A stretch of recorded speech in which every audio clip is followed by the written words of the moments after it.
Alright guys, so right now I'm just organizing the shop. It's late because I did a double shift the other day and I woke up in the morning, so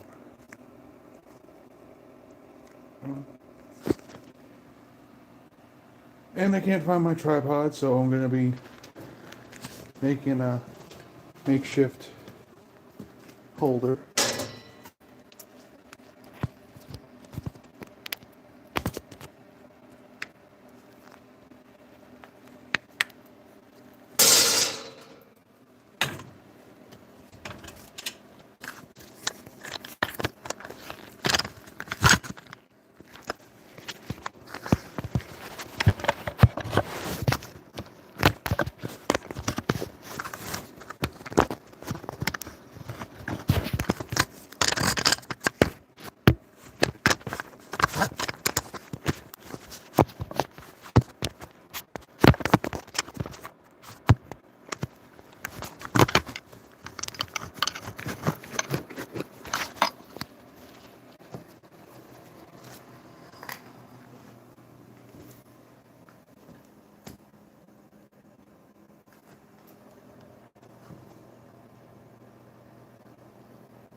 Currently you guys are in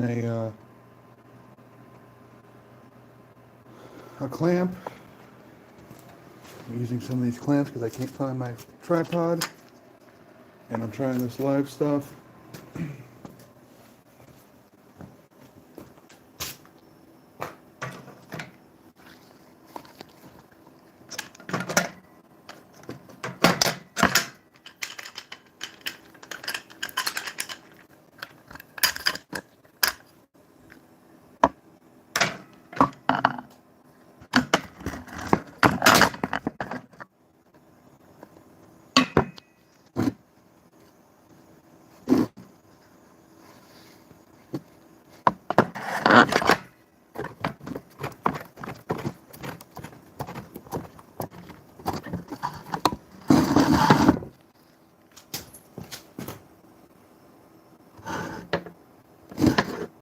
So you guys currently are in a makeshift phone holder out of some C-clamps.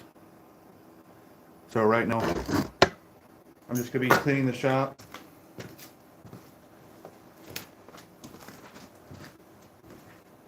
So as you guys can see, I got a lot of work to do. These are two stock removal knives that I got to work on.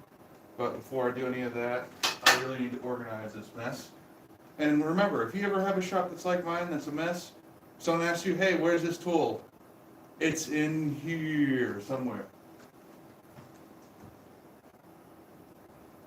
And if you guys are wondering, you don't have to use fancy cutting oil for your drill press. All you need is just some canola or vegetable oil and a little ketchup / squeezy bottle. And that way you'll have a nice cutting oil. They'll keep your drill bits cool and you won't have to worry about overheating them.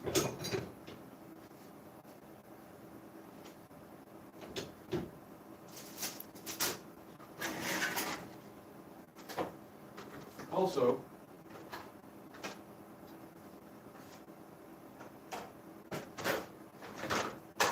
if you guys are ever trying to find cutouts for blacksmithing stuff, you can go to the Dollar Tree. They have these laser cut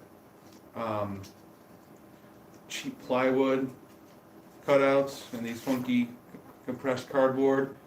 So if you were trying to make just say this is an owl cutout, if you're trying to make a little forged owl sculpture, you can use this to get your basic cutout, and then you can use some chisels or other stuff while it's hot or cold to forge in the details like the eyes, the feathers, the beak, and other stuff.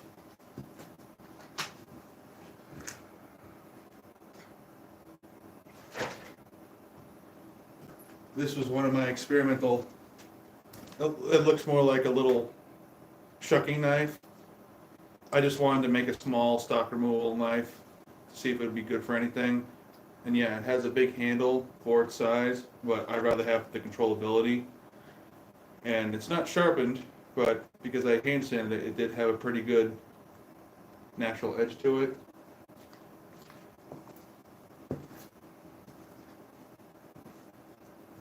It's actually not too much smaller than a paring knife, so this little paring knife. One of the ways if you're trying to make knives or figure out inspirations for models of knives for smithing or stock removal is just go to Dollar Tree or go to stores and just get like some cheap set of knives so you get rough sizes and then you can adjust. But got a lot of work to do. I'm going to be working on I'm currently editing a forge burner video on how to make your own homemade Venturi burner that has a safety valve. There's also going to be a simple bolt together forge build video. I gotta make and film that. So my goal is for February to have the entire month 2 videos a week pre-made, as close as I can get to pre-made, so I can keep up, because one of the things with YouTube and other social media is having, besides number one, good content, which I'm still working on video editing and planning builds and planning the scripting, because trying to script stuff when you're by yourself, a teleprompter would be nice, but those are money and I don't got that, and I need to just practice on not overthinking. But I want to have 2 videos released per week.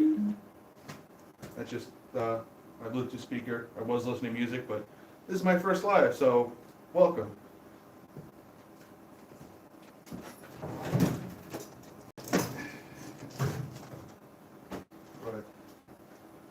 Moving a bunch of stuff around. These are some packets of sandpaper. There's a bunch of different places you can get sandpaper from. But not all sandpaper is the same, and I'm actually going to be doing a video on that. Kyle Royer, sorry, it's a trash can. Kyle Royer, who's a master bladesmith, he's actually done a video comparing all the different major sandpaper brands. And it might say 800 grit to one brand, but one brand, the grit size will be physically bigger.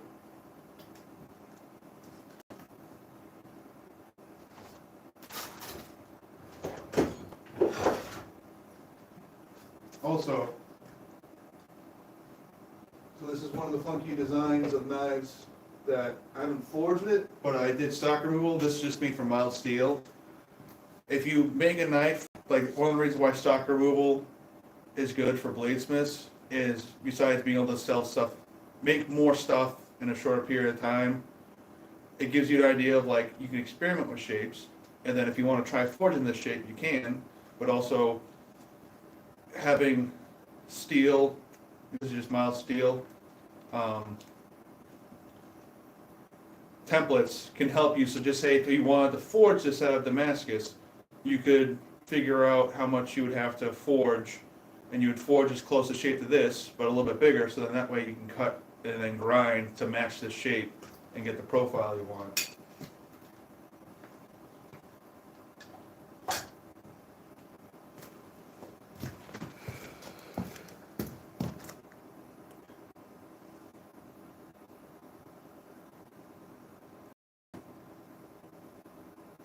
No, it's not a prison knife. It's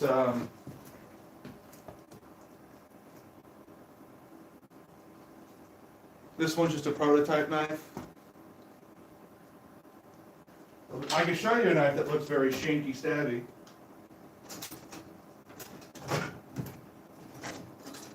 So this is a first knife I forged for my grandmother, and yeah, it was forged out of a file. It is a decent hardness, but this is when I first started back in 2020, early 2021.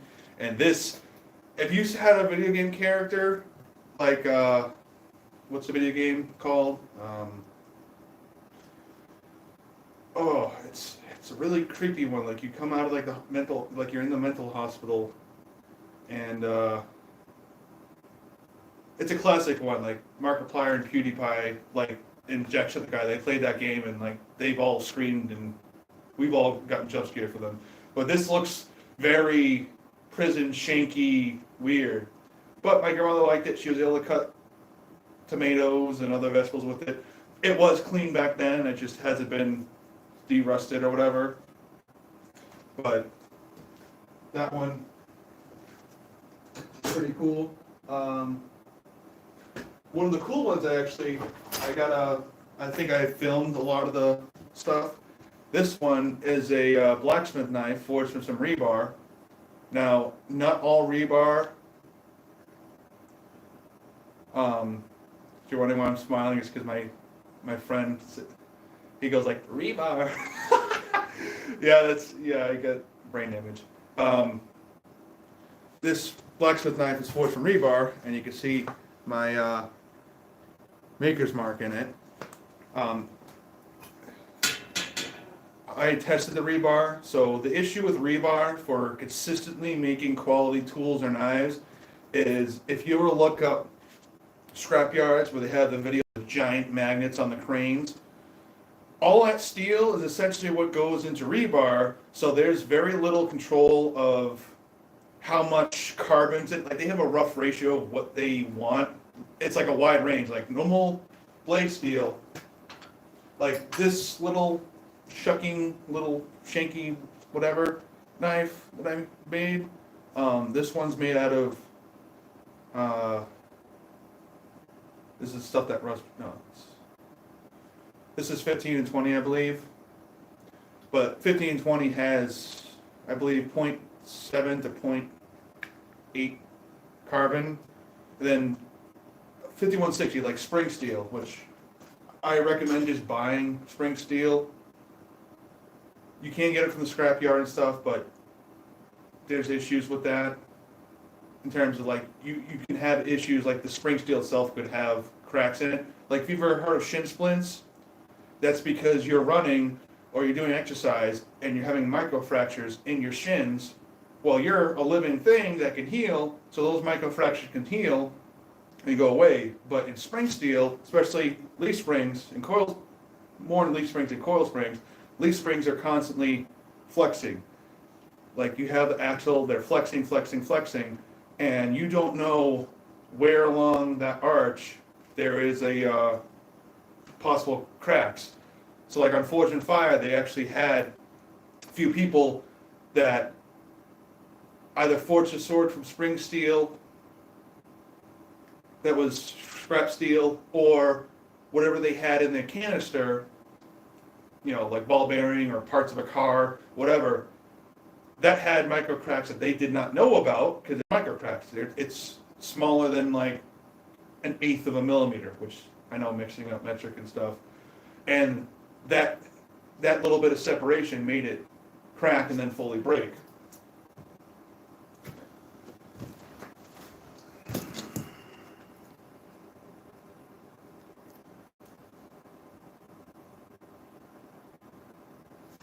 But there's a lot of stuff that we're going to be working on this year.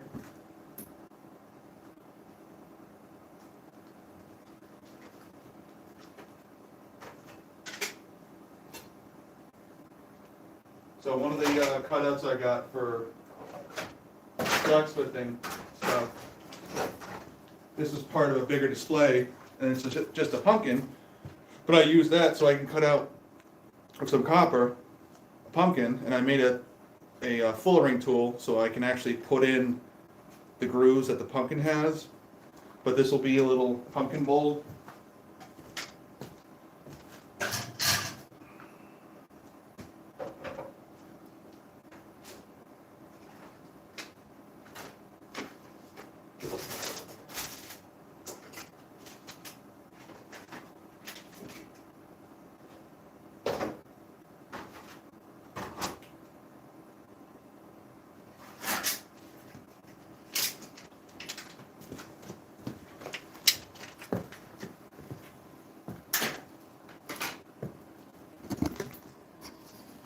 So if you guys are wondering what the forge build, so you can clearly see this has been worn out and used quite a bit, but I finally got some new angle iron, which you don't need 20 something feet of angle iron, but that Venturi burner, that's a new one that I just made.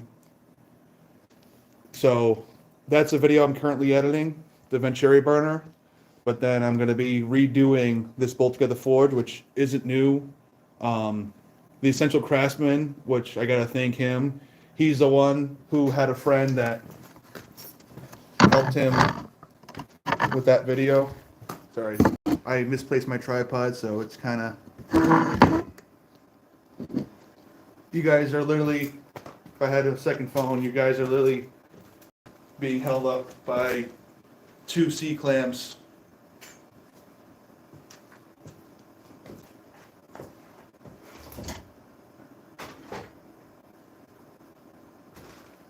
But my goal in the future, this is a cheap Jason Voorhees mask. I do plan on forging his machete and trying to release that for next Halloween. I try to do that, plan that for this Halloween, past Halloween, but I just finished up my last year at college, so it's kind of been busy.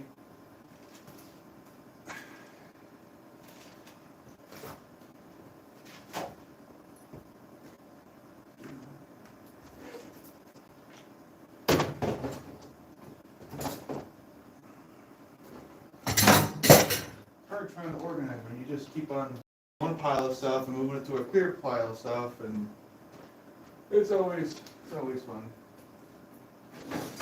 But if you guys want to see the first thing that I ever forged, this was my old Scoutmaster. Bay Path College, if you guys are in the Massachusetts area, Bay Path Technical High School, not the college, high school, they have beginner blacksmithing night classes. I didn't go, but my old Scoutmaster, he actually teaches night classes there, and he invited me years ago one Sunday afternoon. He's like, "Hey Dan, I haven't seen you in quite a few years. You know, I want to reconnect with you because even though I was a Lady Scout, I did enjoy a lot of the camping trips, and I did help some scouts with some medical stuff. So, but this was a letter opener, and you can see it's not very straight. Like, it'll still work, but it was just something to show different stuff, different techniques. And this is literally the first thing that I forged ever. Not on my own. I have it in this drawer somewhere.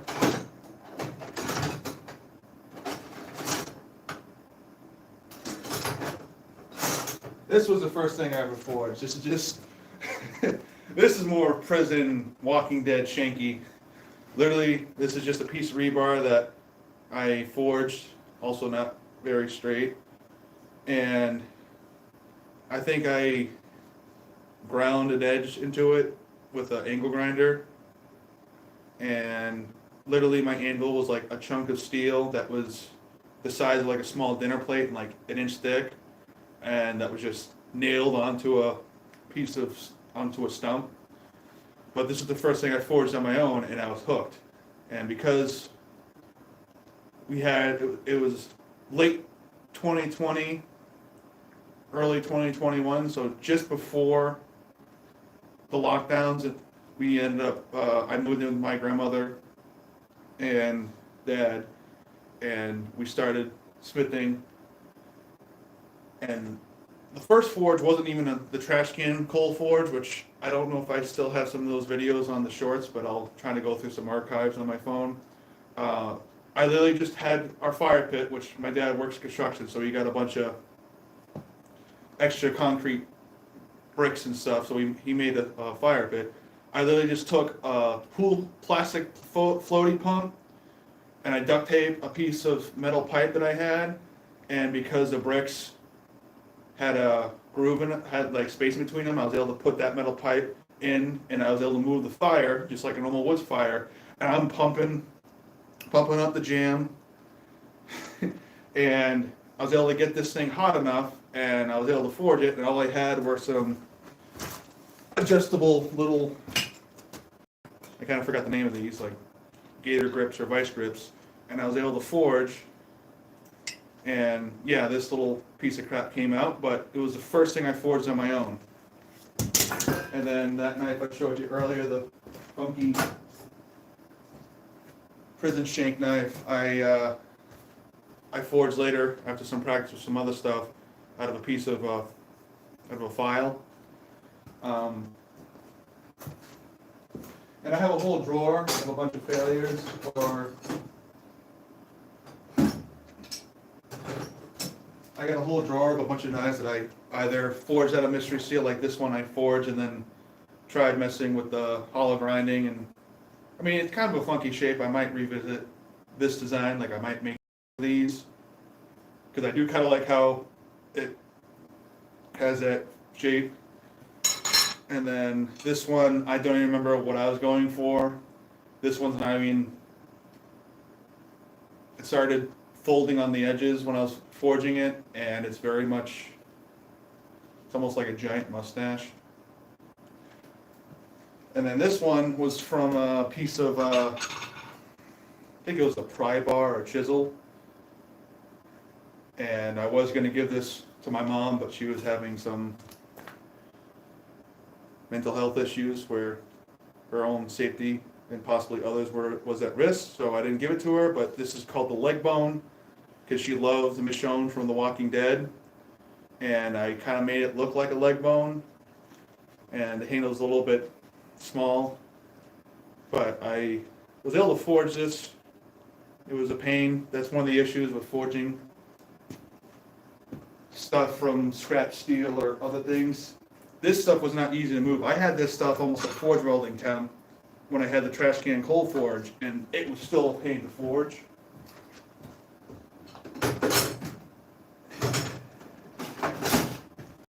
This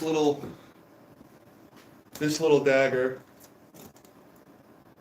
it was forged from some mystery steel, and I did forge the integral guards, which is a cool little thing I tried doing. It's a lot harder than you think it is, but it's just planning. But yeah, I found out that it wasn't hard because it bent and the tip rolled over. And but it was my first one. If you're wondering why there's a little brass pin in there, it's because I accidentally drilled a hole in it where I didn't want to, because I thought I could put the handle up to here, but the handle had a huge, like 16th or 8th inch gap. So I wanted to keep the handle down here. But I do like the actual overall dimensions of it. Like I might try making a few more of these, like use these dimensions for better, proper ones. And if you guys have questions about setup or whatever, I will be coming back and forth to the phone every couple of minutes. It's just me. I don't got a crew yet. I'm working on that stuff. But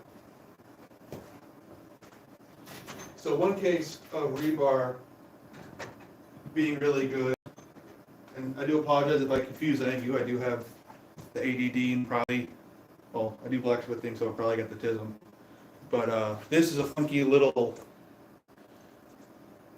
EDC thing I forged out of some big rebar, and I'm actually going to try to make more of these because like I like the width of the handle. Like if it actually had wood or micarta, it would actually be pretty nice because you could actually, you know, if I could figure out a kydex or a small leather sheath, this could go right in your small pocket, and you would be able to pull it out. And you have, obviously this is kind of a sharp angle, but I would keep the similar dimensions so you have just enough for a finger well. And some states you can have like a false edge on the back, some of them you can't. I'll just make it so it just has a regular flat back. But this is one of those little EDCs where it'll be like a little stubby, chunky one. So where even if you had to do some bushcraft batoning on the back, that spine is so thick that, you know, and it would be tempered back to like 58 Rockwell or low 58, 59 Rockwell. All right, going around, see what you guys typing.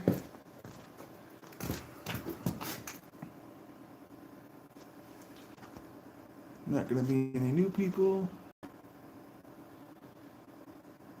but if you guys are just joining, gonna be just cleaning up the shop,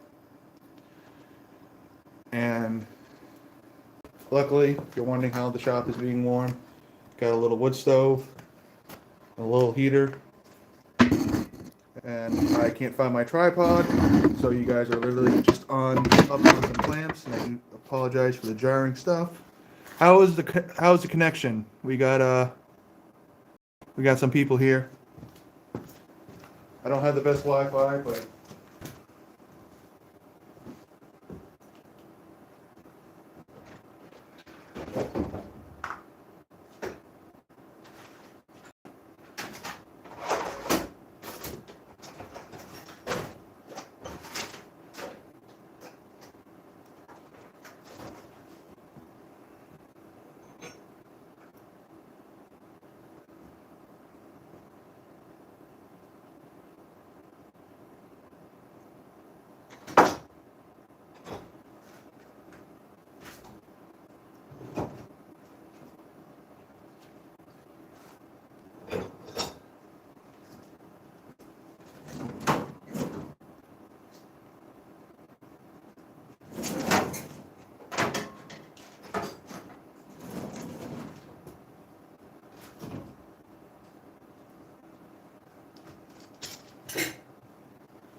if you guys are here, I'm Dan, DG Undead Forge. Just organizing the shop. I don't have any.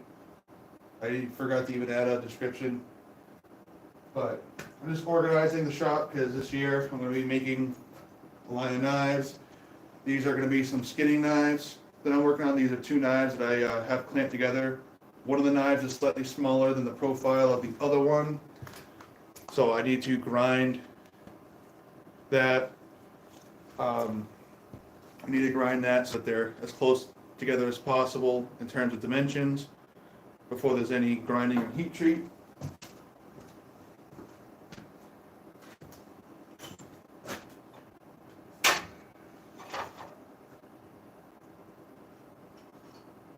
And this is a blacksmith's knife or a Viking knife that I forged out of a single piece of rebar. I left a good 2.5, 3-inch section of the rebar intact so you could see the actual what it used to be, and then I forged out the rat tail. It's a little bit small for my big hands, but it came out pretty good. This one I got to finish finding the archive of the videos on my phone, but this one was forged and there is no power tools. I actually forged it the shape, and then because I annealed it or just made sure it didn't quench or cool down or anything, I was able to file the bevels to be similar and the profile, and then I was able to, after heat treating it, just a lot of grit using sandpaper, and I need to make a sheath for this, so that'll be another one of the videos. I just got to go through my phone's archives.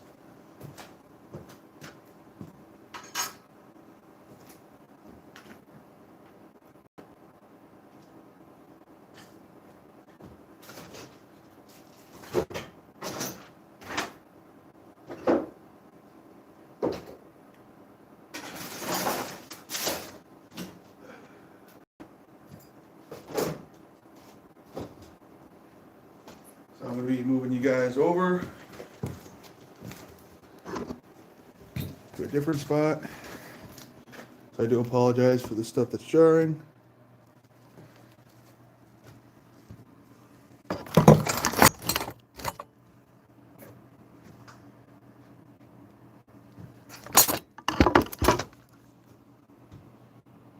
So I got a lot of cleaning to do.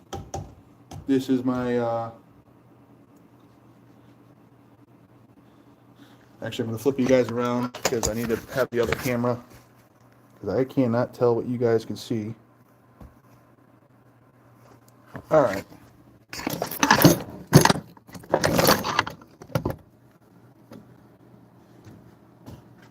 So this right here, this is the Wen portable bandsaw. This thing is pretty cool. I just mounted it to a piece of wood, and I got this swivel vise that I got from a friend. But this tool is great because you're able to do stock removal. If you want to do stock removal, you can trace out the profiles of your knives, and then you can cut them to shape. Because you can buy annealed steel, and I will be working on a video on where to buy knife steel from, and also the fact that you can actually get payment plans. Certain knife supply shops websites, they actually go through a firm, and that way you can actually buy a bunch of steel and other stuff. And yeah, you are going to be paying more up, over the long term, but you'll be able to have the stuff that you want to work on, and it also helps build, it can help build credit. I've been able to help build some of my credit using that instead of a credit card. Now, I'm only going to hit the pedal. You can buy a foot pedal. Now this tool, I got to double check online, but I'm going to be doing a review on this. I only recently had to buy a new one because my other one, the switch, and it's a brush motor, those wore out. But this is still $100. It's a plug-in. You don't have to have it mounted, but I like having it mounted because I use it to cut stuff. That's how I cut, circles out of copper or steel. But you could, for like $12, you can buy a Moment foot switch. So watch your ears because it is going to be a little bit loud.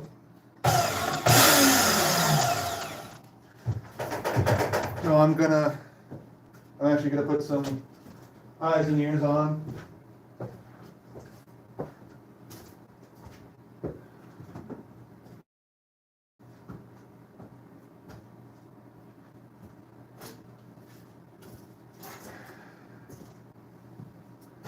I'm gonna look extra goofy because I still want the hat on, even though I got the wood stove going. It's still pretty chilly. I love chili.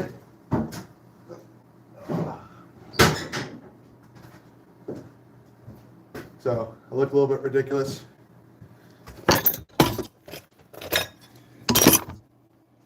So I'm actually going to demonstrate for you guys. But first I need to adjust my crappy filming setup because I misplaced my tripod and it's very late. Also be careful with the because if it's still plugged in, it'll still be going. I just need to get some eye protection real quick, and I'll be right back.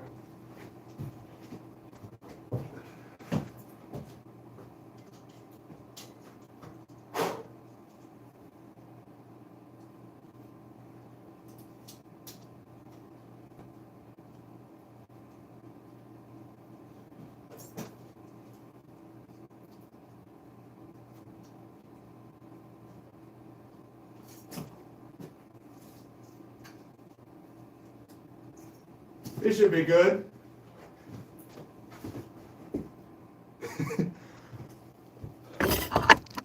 Looking like a frickin'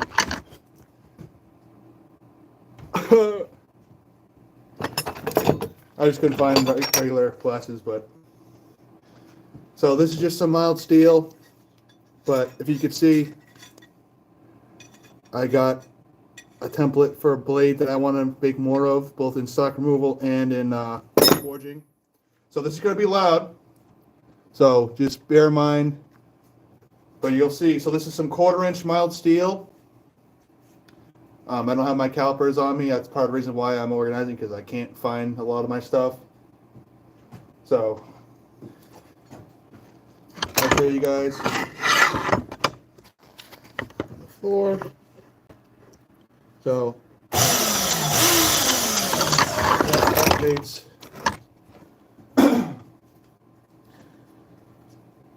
So whatever vise you have this clamped in, you just want to make sure everything's nice and tight. Also, use a push stick when you're cutting your steel, because like this thumbs up button, I cut into my thumb one day. I was cutting some brass for a bolster, but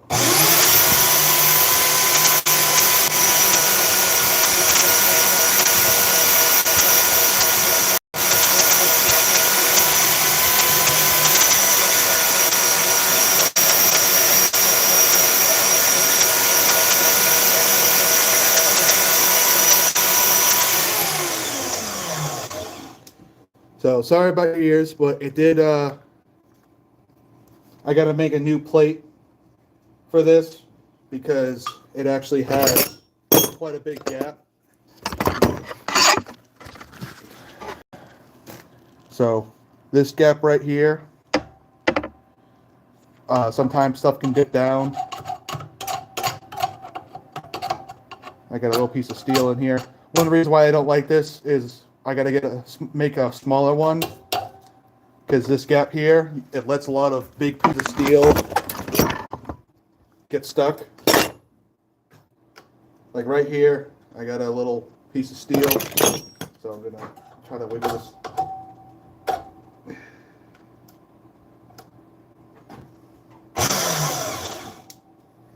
Yeah, so I'm gonna have to get some kind of a tweezer or something. Try to get these. Nope, that ain't gonna grab it. Give me a moment. Where is my underwear?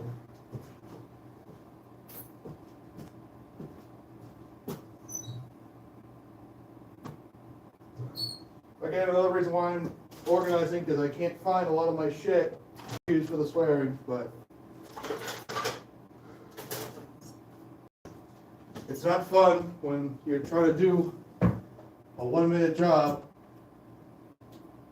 and it takes you 20 minutes to find a damn tool.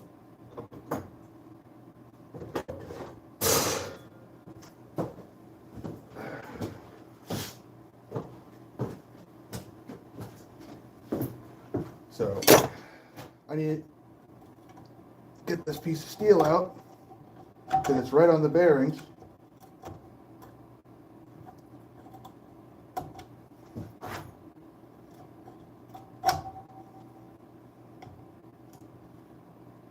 Yeah, you can see, because that plate has a fairly large gap, whenever you're cutting small piece of steel up, it'll actually get stuck.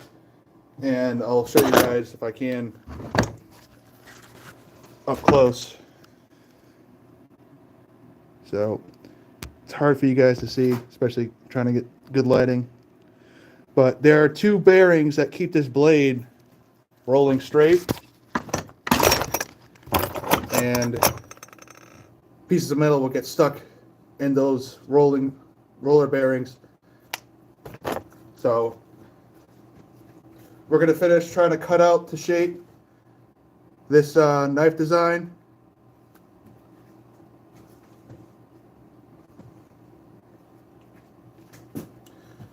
Got a push stick. Always use a push stick, or else your fingers or hands or whatever you're using will become a push stick and get cut. And we're not emo here, okay? I might have the weird ass hat and this stuff, but we're not emo, we're just damaged.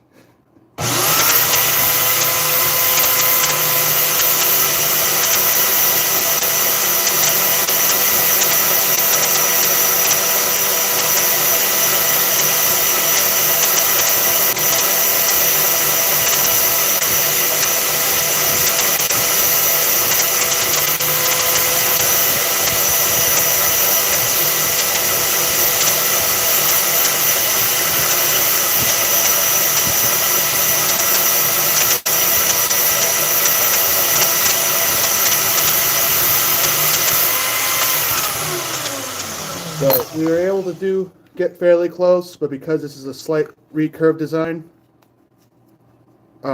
there's only so much you can turn the piece when you're cutting, because the saw blade itself only has so much of a radius, where if you imagine my hand is a saw blade, it can only bend and cut with the curve to a certain amount before it'll start binding up, and then you can have the blade snap.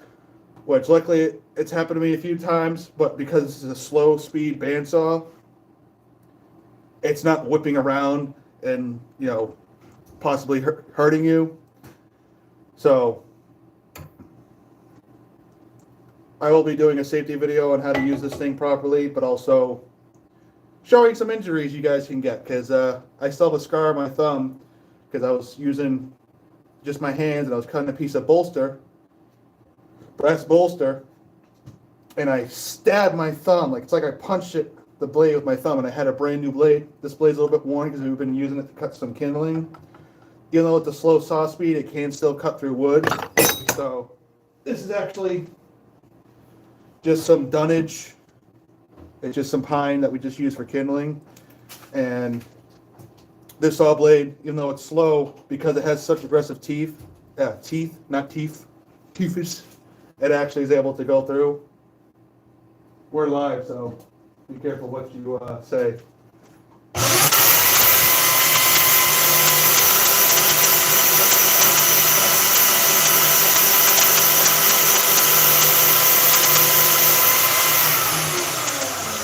A little bit of burning or whatever, but it cuts through pretty quickly.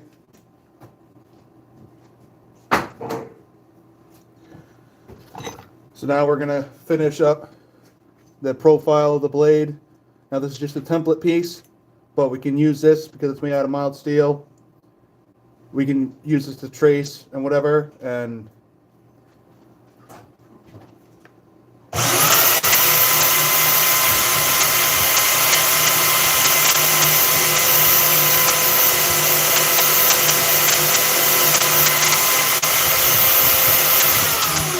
so because this is a very sharp curve, if I can get this into focus, it's hard to see because it's in a faint outline and I don't have the lighting.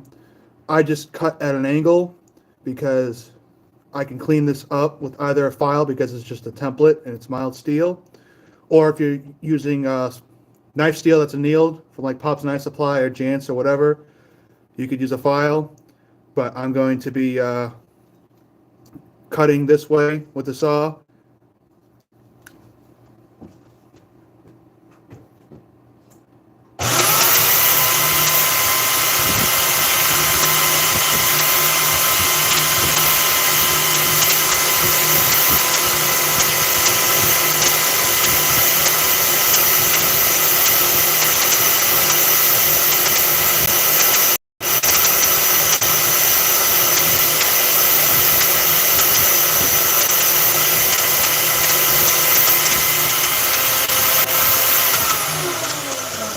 Now I didn't want to go further because I didn't want to start cutting into where the curve is going to be, but this is just luckily a small enough piece where I was able to break it away.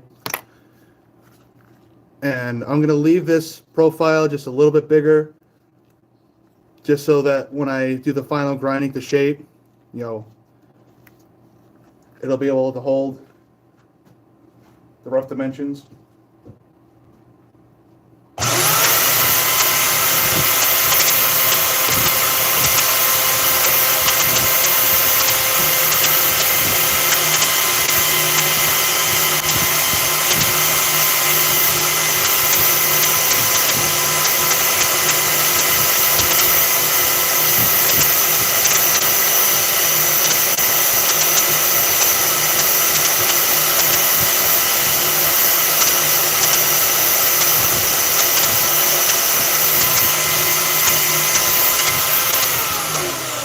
You always gotta be careful. Also, I got gloves on, so this isn't too hot. But this does get, these pieces still do get hot. Not as hot as like an angle grinder. But you can see we got pretty close with that slight recurve. I could try to keep going here, but I'll just save that for some file work or using the grinder. Now we're gonna go here, right where the finger groove is. This is a full tang knife. So I'm gonna cut at an angle. We're going to cut at an angle that's a little bit shallow, so less than 90 degrees, just so that we have some room to work with. And remember, if you're when in doubt, use a push stick. That's just a brass brush that has a wood handle.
So we were able to get pretty close to the line, but we're going to save that profile work and the finger groove for using the grinder or some file work. When you're using this tool, because it comes with a very small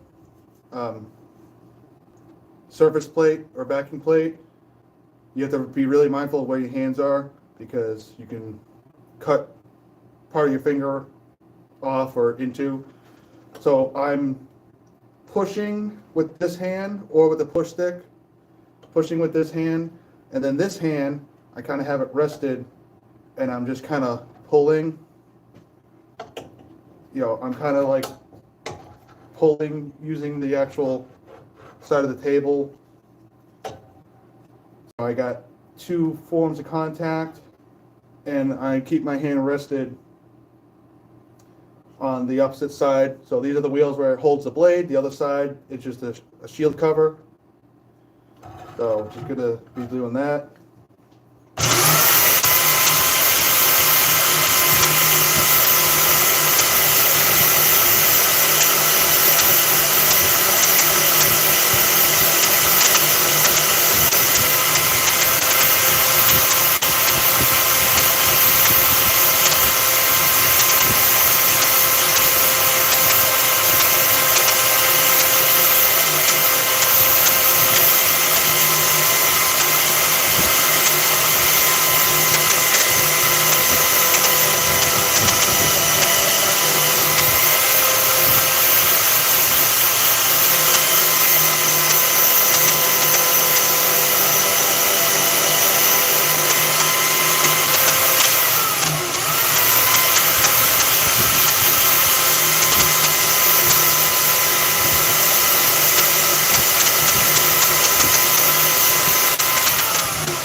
So just say you were going to be using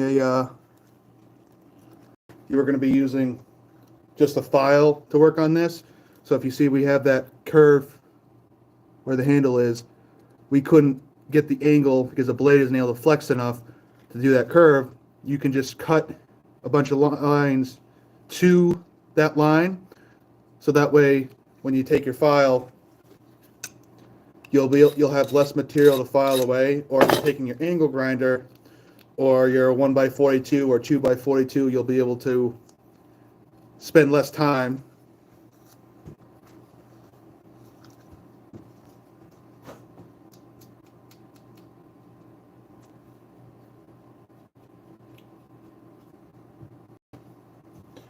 But that was just a little demonstration of how useful this Wen portable bandsaw is, especially when you get the momentary foot switch. It makes it a lot safer and easier to use. But make sure when you're done using it to unplug it, because I've almost shit my pants a couple of times where I walk in and then I accidentally step on it, and yeah, it's not fun. Especially if you step on it and your hand is near the blade, that is no fun. Now, I will be doing a review on the Ameribraid 2x72 belt grinder. I got this years ago. But I will also be doing a review on a more affordable. This is just a Sears Craftsman 2x42. Actually, I'm going to flip you guys around.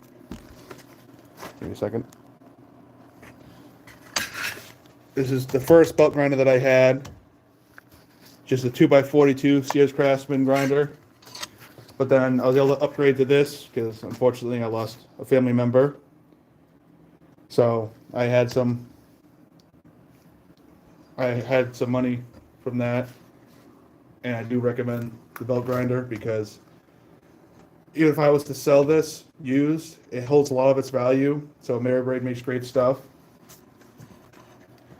But this is my drawer of failed knives or past knives. You know, I got the little shanky thing, another shanky thing that looks crappy. But then we got some other failed attempts, but still good learning things. So this was I tried forge welding. This is from ADCRV2. I tried forge welding two separate pieces of ADCRV2 to this, but you see that dark line, those separation lines. It is forge welded together. Like you can see how right here in the finger groove, this line over here is disappeared while this one over here isn't. I tried welding the seams, but I didn't have it clean enough or whatever, so it ended up not fully forge welding. And I also had some issues trying to line up the handle. Like I didn't like how thin that was, but I was able to forge the shape. And I will be using this as a reference piece for making like a carry size kukri.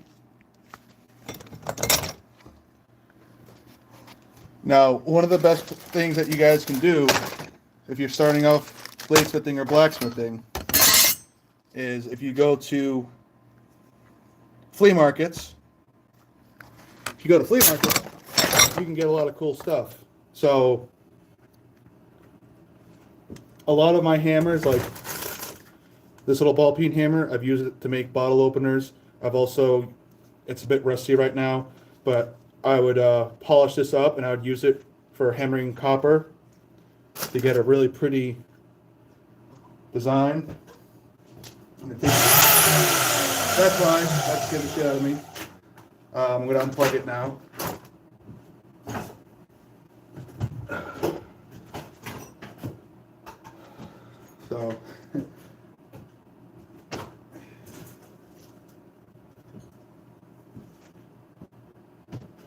So when you hammer copper, you get a cool colored, a cool hammered look to it. I'm messing with some flame painting with the copper. These are just old thin scrap pieces of copper that I got from a friend.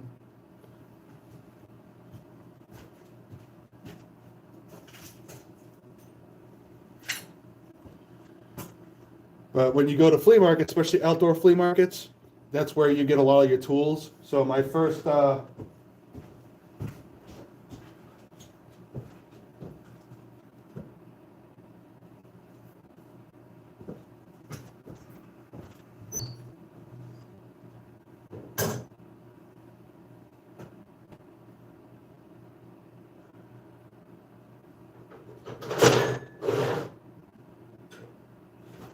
give me a second, guys.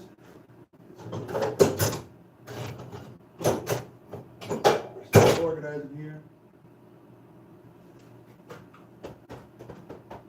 There we go.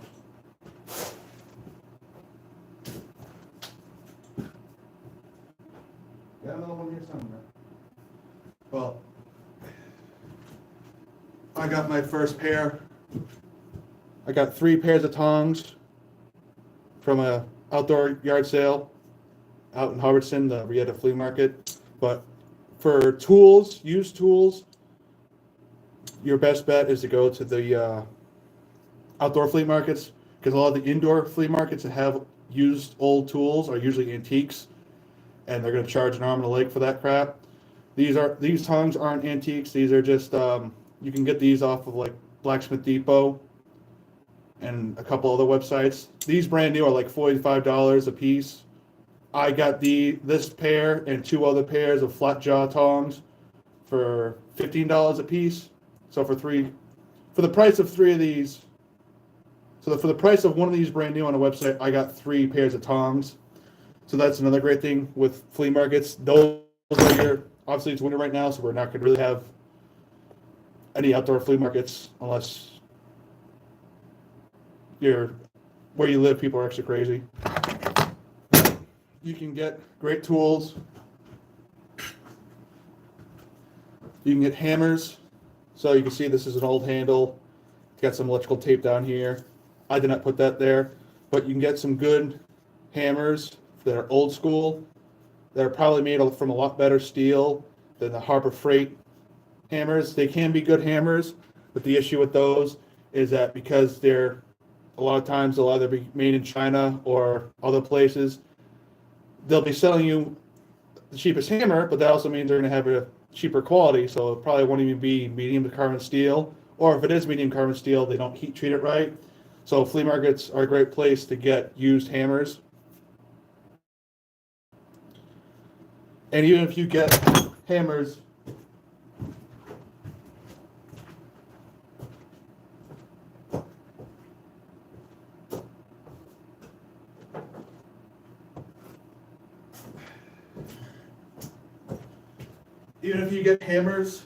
that have broken handles, like this is an old school rusted ball peen hammer, you can buy handles. Obviously this is the wrong handle, but you can buy handles for this. And I recommend getting some woodworking tools. So if you ever watch, I can't remember the Scottish guys, Scottish, Irish? Either way, people are going to be pissed because I forgot what the guy was.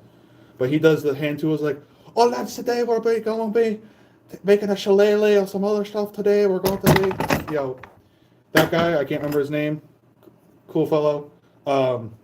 It's really good to have multiple skill sets when you want to start blacksmithing and bladesmithing, or learn them, so that way you can make your own tools.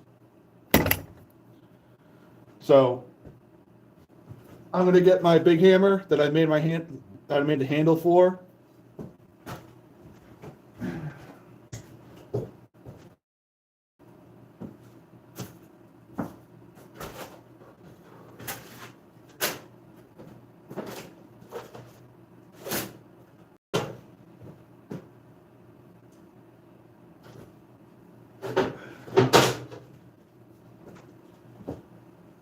So I haven't been forging much, so I'm a little bit out of endurance. But this is my 4.5, 5-pound hammer. Now this was like a crappy sledgehammer that had a lot of dings and dents on it, so I had to grind. So this is like my flattening side. So this is where I'd be, if I had a bevel and I wanted to flatten the bevel, this would help with that. But then I have a rounded side, which is just slightly rounded. This does a lot of moving work. But you see the handle, I made this out of some ash that I cut down years ago. I dropped it a few times, it split at the handle down there. But I used some hand tools, a draw shave, and the small wheels on the grinder to add some hand grooves. Now, if you do make your own handles, do not make them square. I have made the mistake. The handle I originally had on this was bigger, but it had square edges, and it felt good because it actually filled my hand. But one of the sharp edges, like one of the corners of the wood, went right where that tendon, right where that nerve is, so, the tendon. So it actually made my carpal tunnel get worse. So you want to make sure that the handles are nice and rounded. It's still oval. It still has an oval cross section, so that way it doesn't want to rotate too much in your hand. Because if you watch Forge and Fire, whenever they make certain handles for weapons, if they make them too round, it's just whatever weapon, sword, axe, whatever, it'll just be twisting in your hand. So you want to make sure that it's oval. But yeah, I made this handle out of some wood that I had, and I used a torch, and I was able to blacken it, and then I added some oil. I haven't used linseed oil much, but I'm going to be getting some. But flea markets are your friends. Now, when it comes to respiratory protection, I don't recommend, unless it's like in a completely sealed box that's like brand new, because a lot of people at flea markets, they will buy out small hardware stores, and those small hardware stores, they'll just sell the whole lot for, they'll liquidate the whole lot for a small amount of money proportionally, and then people will go to outdoor flea markets and other places to sell them. They just want to get rid of stuff. Even if they'll try selling you a hammer like this for 20-something bucks when, they still make money if they sell it for $5. I'll be right back.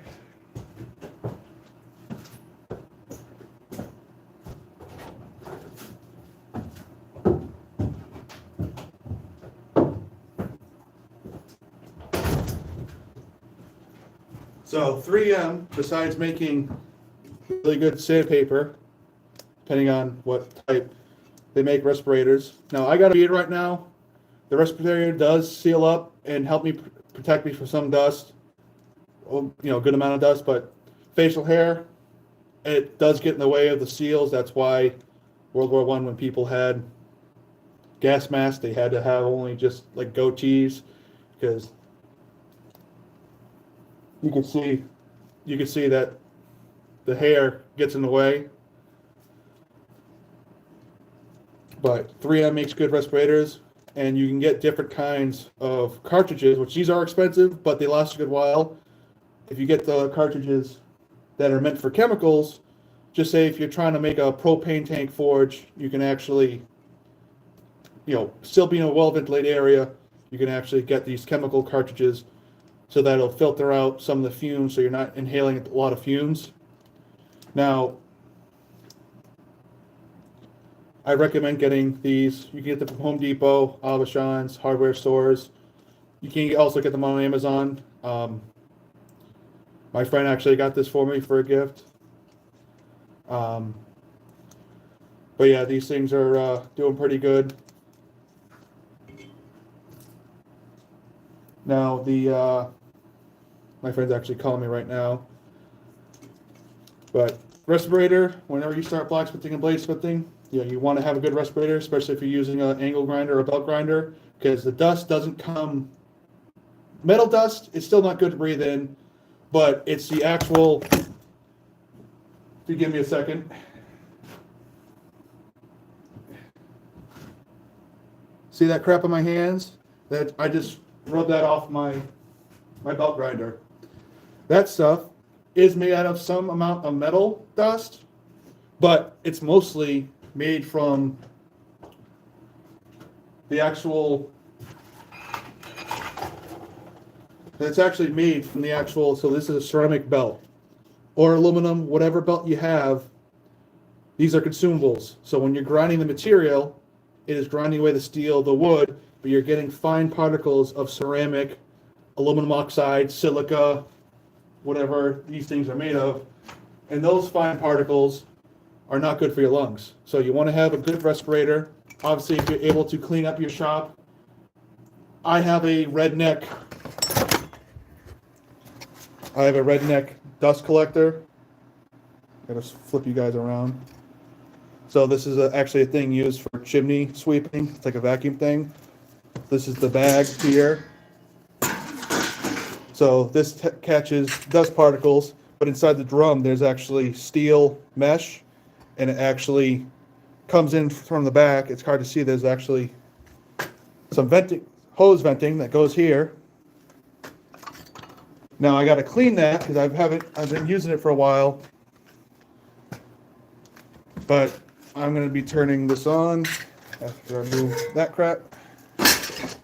So, you can see wood dust stuff, but this will catch a lot of the fine stuff, but for metal sparks,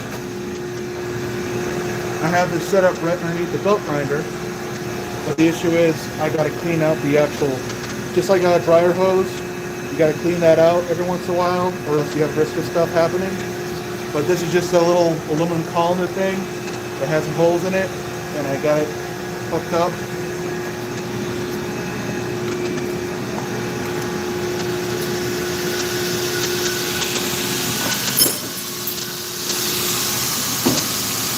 So I'm just going to demonstrate with some wood.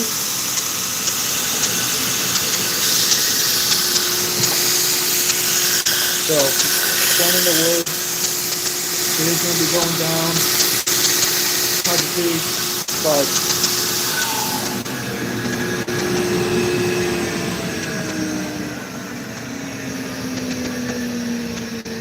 but I hope you guys enjoyed that first live stream. I'm going to be having a lot of content. Not a ton, but I'm going to be having really good beginner content coming out in February. We're going to be. I have. Turn you guys around. Come on. So already, that's a brand new Venturi burner. The old one is still usable. I gotta find it. The old one is still usable. You can see it's the exact same thing, but you can see how this end is all oxidized and trying to fall over.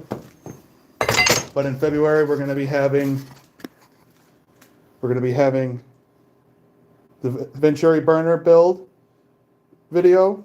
We're going to be redoing this forge, but it's actually going to have a built-in hearth. So instead of using that piece of steel, we're going to have the hearth. And also, if you guys are interested, see the stand that it's on? That's all bolted together. I actually have a video. If you check on my videos, like a year or two ago, I actually did a bolt together forge stand build. I actually have some build plans on my Etsy store. But we are going to be redoing this bolt together forge. And no, I did not come up with it. Essential Craftsman had a friend that came up with it. But this is a slightly different design. So it actually has a wider space. So if you want to put axes, like small hatchets or axes, it has enough space in it. And we'll be able to upgrade this to forced air. So because this forge stand, you see the cross supports. You see the cross supports down there. It's also on the other side. We'll actually be able to put a squirrel cage and disconnect the back part of the Venturi burner and hook up some piping, and we can actually turn this little forge into forced air. So instead of needing 20 psi through that regulator, so with this regular Venturi burner and this forge setup, you can forge weld at 20 psi through this regulator and through that gas orifice jet. I don't know the exact diameter of the gas orifice, but it's very small. So in order to forge weld in this volume of a forge, you need it at 20 psi, 21 psi, and it takes an hour to heat up.